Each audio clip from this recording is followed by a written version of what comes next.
Olá pessoal, estamos aqui hoje para mais uma aula de produção. Importante para esta aula que vocês tenham histórias de contos de fadas, pode ser qualquer história.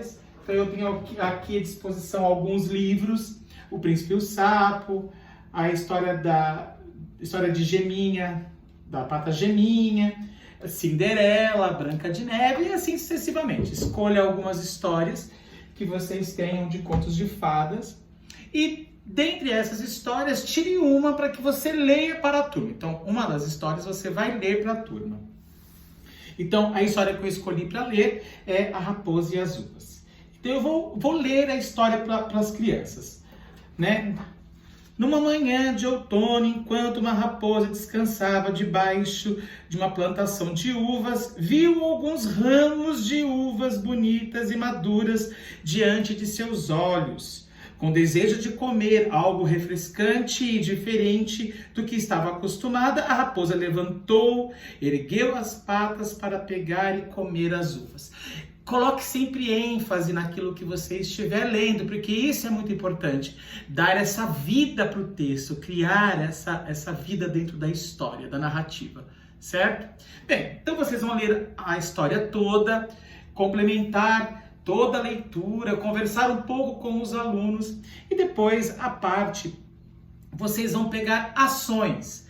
Então, o importante de uma narrativa, de contar uma narrativa, é que o texto narrativo ele é um texto de ação.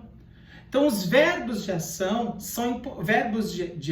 verbo de ação é importante para que trabalhemos nesse tipo de texto, de leitura ou de oficina. A partir daí, vocês vão destacar algumas ações apontadas na própria história. Então, decidiu desistir das uvas, é uma ação.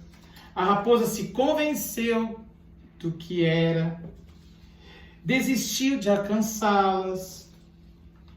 Eu me enganei no começo, segui o seu caminho, ergueu as patas para pegar. E aí, esse monte de ações que vocês tiraram da história, vocês vão embaralhar, né? Pode-se fazer num papel do tamanho de meia folha de sulfite, que eu acho que fica interessante.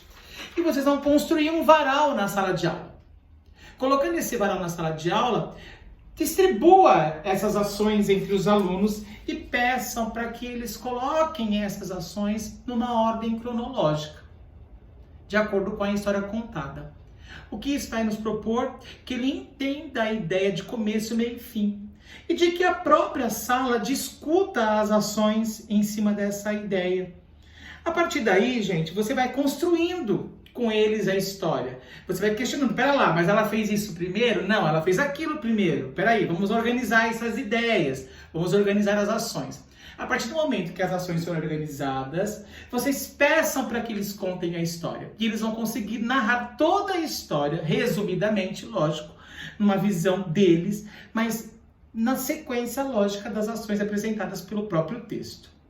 Muito bem? Feito isso, montem grupos na sala, organize a sala com os seus alunos em grupo, distribua para cada grupo uma história, um livro desses e peça para que eles retirem desses textos as ações e construam as suas placas para que na aula seguinte eles consigam contar a história para a turma e a turma consiga remontar essa história por meio das ações por eles definidas.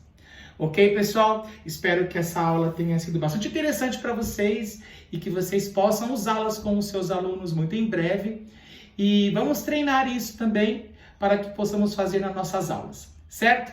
Foi muito bom encontrar com vocês. Um beijo para todos. Fiquem em paz.